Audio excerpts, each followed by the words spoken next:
Jayden Quaintance was 17 years old playing college basketball last year. He's eligible for the 2026 draft, and he's an easy sell because he makes plays like this. He might be the easiest like two-clip highlight sell player of all time. He's guarding VJ Edgecombe on the perimeter as a 6'9", 17-year-old center power forward hybrid. Edgecombe, one of the best athletes in all of college basketball, flips his hips, spikes his shot off the glass, and then he's driving against another center, Vasar right there.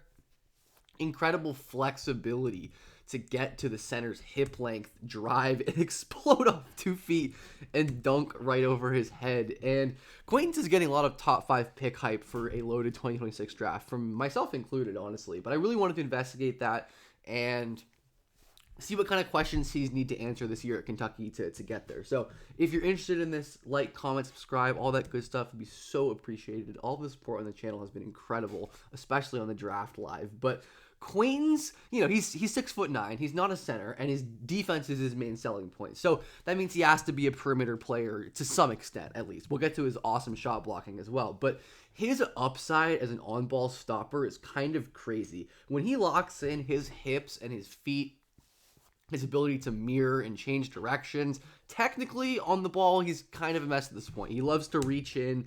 He loves to swipe for the ball, but because he has the quickest hips ever and can open his hips rapidly, jump up, and block a shot with either hand, he's not, punished for it as often. He just can make some truly absurd plays jumping out to block these shots.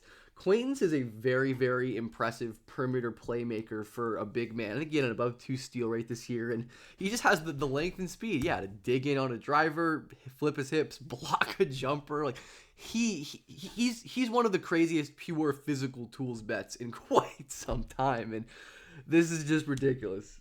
Holy shit. Look at the hang time there.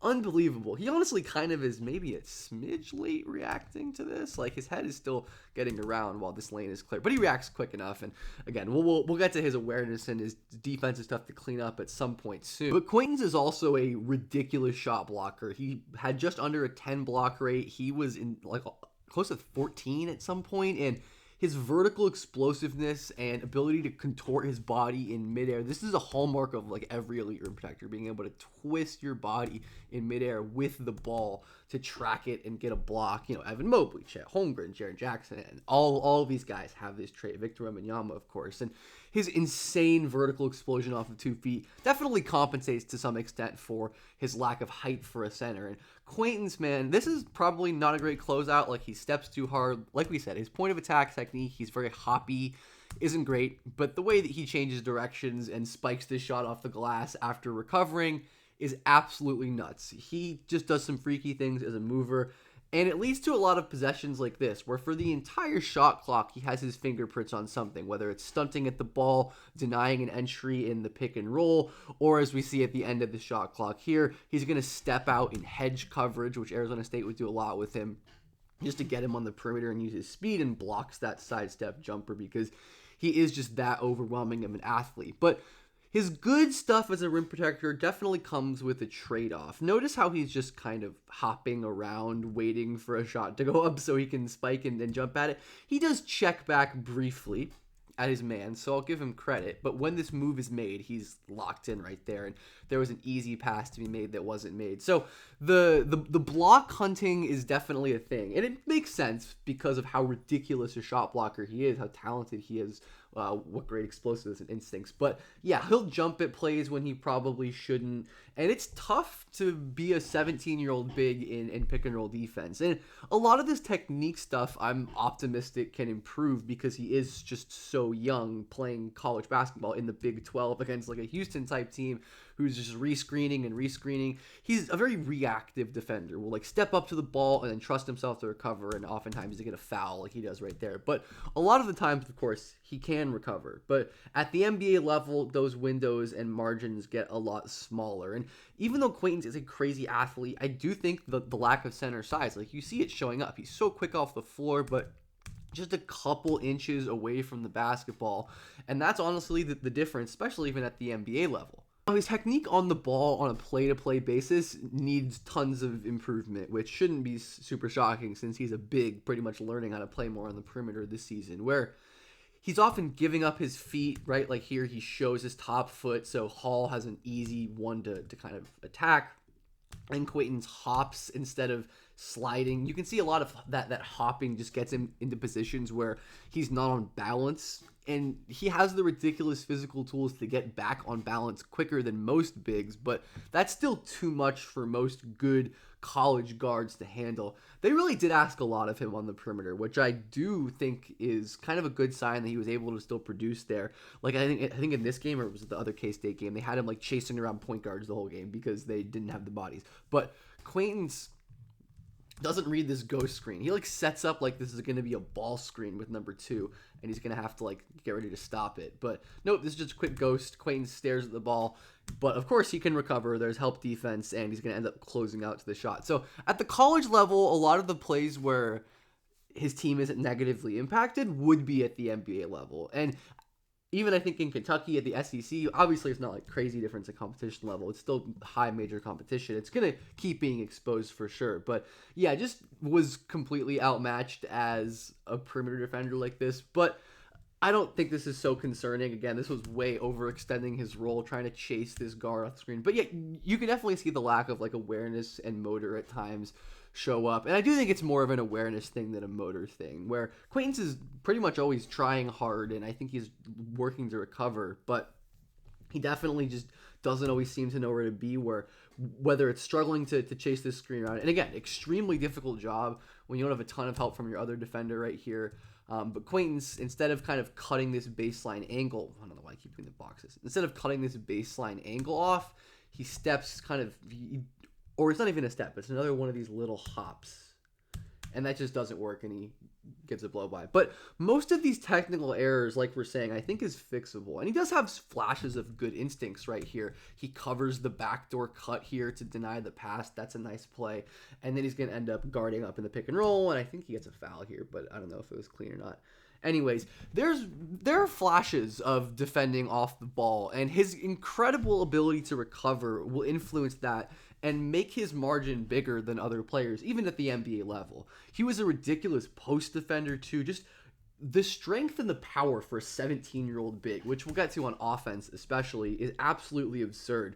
Quaintance slides and flips his hips. Some of these possessions are just special, where Quaintance closes out, he flips his hips right here, gets back on alignment, was able to change directions immediately, and then is going to end up floating and contesting the shot at the rim. I mean, the positive trade-off of the way he is always drifting to help protect the rim is that he's always there to protect the rim when shots go up. Like, he does have good instincts where some of it, maybe block hunting, but he definitely has good instincts for when to challenge shots at the basket and just rotate over. And some of the flashes of drop defender are crazy, where he's definitely inconsistent at the moment, but using his length to stab up right here, but still taking away and block and deflecting that pass to the big man.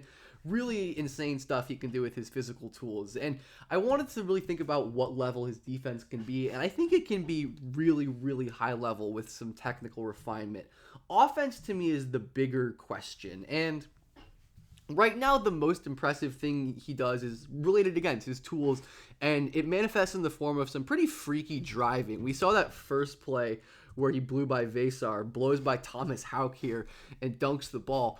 Quaintance's fluidity and coordination with the ball, even though his handle isn't that great at this moment, is totally crazy for a 17-year-old big. And his power and strength, part of it is the great leverage, as we talked about. But he just drives a big, older, strong center in Graham Ike totally backwards and finishes over him like it's nothing. And he'll have these almost like, I don't know, Bam-esque drives where he's just blowing through centers.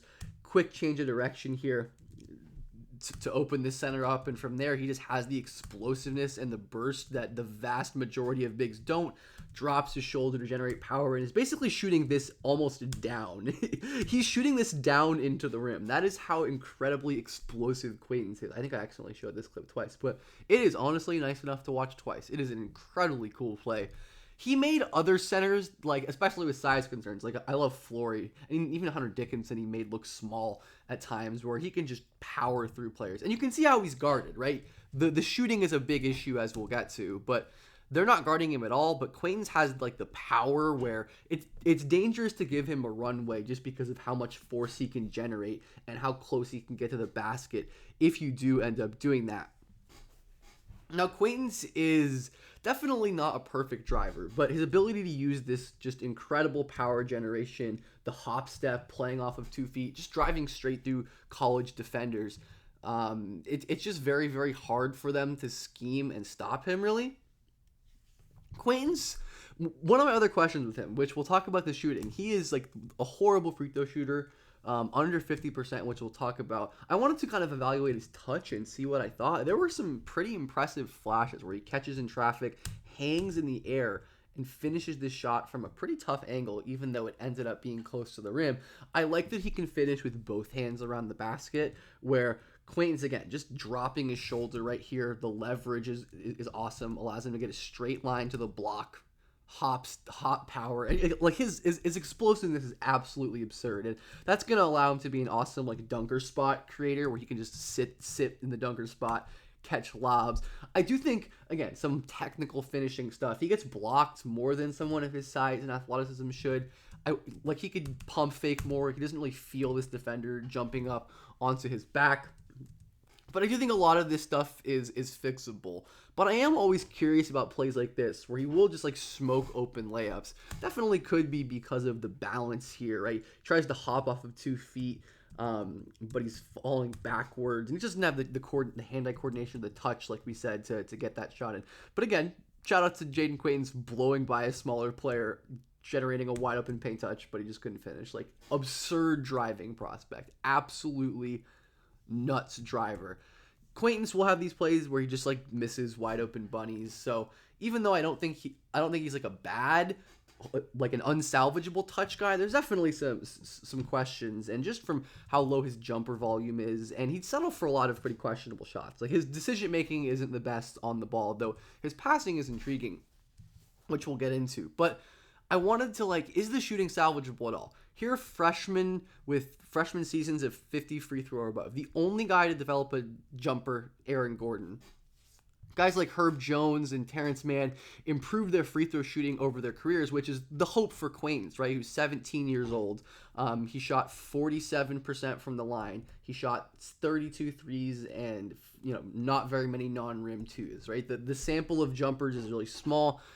And of course, the hope is he just improves. And there were basic flashes of one dribble pull-ups. Like, he was willing to take shots, which I do appreciate. When teams would leave him wide open, he would attempt shots, which definitely I think has some value at this stage as a predictive. But he'll flash some interesting touch on like a little mid-range play where he's facing up against a defender, fades back off of his right foot and just hits that over. Ooh, great touch on a play like that. Wouldn't say Arizona State was a particularly good context for him, but they ran some fun stuff for him. Nice little movement mid-range shot. And some of these on-ball flashes as a mid-range pull-up creator, pretty crazy. Like, he's not doing this very often, but you're 6'9", unbelievable power athlete, bringing the ball off the floor, little Dirk fade, one leg step back, fade away. Like, the flashes are certainly easy to fall for, but it's hard to bet on this level of shooting at this point, honestly. Like, Quaintance, this is one of the 6 or 9 threes he made. His shot is quite clunky, not super comfortable. It takes a lot of time to get off. There are flashes, and there were a couple makes where he got the shot off more quickly, right? Catches it pretty immediately, sets his right foot, jabs, and then goes up with the shot. Like, I like this decisiveness, and I think this is good stuff for projecting him forward as a shooter, but that's going to be a huge key development to watch for. And Quaintance, I think that would only boost his already good off-ball game for a big. He's a very nice cutter, even though he didn't get the ball a lot from his guards and perimeter players, where he does a great job slipping right to the rim past this defender's face. That's wide open. Give him the ball. He's dunking it. He's Jayden Quaintance, but just wouldn't get the ball a lot of the time. And he's really good at sealing. He's not always consistent with his effort and physicality sealing, but when he is a smaller defender, Quaintance will fight and work for position, and eventually he's going to get the ball and he's going to finish in traffic. And honestly, it's not really even in traffic. He was too big and strong and explosive for them. The other thing about Quaintance is his playmaking. He didn't have crazy playmaking numbers, not a ton of assists, sub 1 assist to turnover, but I'm really intrigued by the passing flashes. We talked about some of the decision-making stuff earlier, but there were some flashes where he's competent enough passing out of double teams. Teams would trap him a lot, and Quaintance showed some just, basic ability to escape the ball. And I think that speaks to his ability to process the floor at times, even if it's not perfect or necessarily consistent. But yeah, Quaintance had some just nice moments quickly reading double teams out of the post. It's nothing crazy, right? Jawan Roberts comes over, immediately he's reading, quick kick out, creates a wide open three that his teammate is, I believe, going to cash that one. And his passing off of a live dribble isn't really anything crazy, partly because of his handling weaknesses too. But again, basic kick out, reacting to the help, gets his teammate a wide open three that he unfortunately isn't able to convert. This might be his best pass of the year. Oh my goodness. This is where the handle holds up and you can see the upside, right? Where he crosses through his legs. He reads this cutter going through. It's not like a incredibly tight window or anything. And he maybe could have passed it even earlier, you could argue. But it's an impressive flash of live dribble passing nonetheless to build off of. And Mark Pope's, his offense is so good at like boosting assist to turnover ratios and helping guys get the most out of them as passers and using bigs as passing hubs. And I'd imagine he's going to do the same with Quaintance, where this is the real good stuff, right? Spinning back, immediately recognizing this help, whipping this live dribble pass. This might actually be the most impressive pass, even if the other one was a bit fancier. That one to me might be the most like telling, impressive play that Quaintance was able to make. And he can hit some like basic passes. A lot of his turnovers to me were like accuracy related and placement, where this is a good, just connective read, quickly getting the ball to his big man, but not the greatest delivery. Ends up turning the ball over there. But I don't think these issues are like so unfixable, right? And there are enough flashes to me of that live dribble playmaking where it's not like a crazy read, but again, passing into the wide open window, exploiting his scoring gravity. He's not going to need to be a savant to be a great player. I think I showed this clip already. He's not going to need to be like a total savant to add value as a playmaker, especially if his driving game really progresses. But yeah, Quaintance was pretty good at skipping the ball out of the post too. I do fear that sometimes he doesn't like read the help much, where he's just kind of reacting. He catches the ball, he feels the double, it's out instantly, which is a good trait at times, but also, it's always good to like scan the X out. And I do think there's some examples of this I've seen, but I'm quite optimistic about Quaintance as a passer, especially in Kentucky's system with great, with a great coach and other good players around him. Quaintance is an interesting one where defensively, I feel comfortable projecting him as a player who could be contending for all defense first teams year in and year out for a long time. That's really valuable to me. Offensively, there's a very wide range where he has the flashes where he shows that he can be like a legit dribble drive creator, and he probably will need to reach his ceiling because he's not totally center size. But just play finishing, some basic passing, and the touch shots are going to be key, right? Because he can get those shots easily against college defenders. But to what extent can he convert them? And Quaintance is going to be in the top 5 for me of my 2026 board. After the top 3, I think you can make a real case for him as the best player in 2026. Besides Darren Peterson and AJ DeBansa and Cam Boozer, in whatever order you have those 3. I think any order of those 3 is correct at this point. But yeah, I'm so excited to watch Quaintance in his sophomore season at Kentucky, but he's the same age as all the freshmen. Like, what he was able to do as a 17-year-old in a power conference is just highly impressive. The only other recent situation like this was Kyra Lewis, who is too young to go to the draft his first year at Alabama, but I don't think he was as impressive as Quaintance, and Lewis ended up going in the top 14. I mean, like, Amani Bates was kind of the same, but he wasn't really a real legit prospect. But anyways, Quaintance's production and just straight up dominance at times, especially athletically on the defensive end, as a 17-year-old cannot be overstated. Like, he has some special stuff about him, and he's someone who I am definitely high on entering the season, but could see a wide range for him. I could see him ending up maybe like even knocking on the door of the top 3 or falling out of the lottery. I don't really know, but I will lean optimistic at this point. So let me know what you think about JQ, and thank you so much for watching.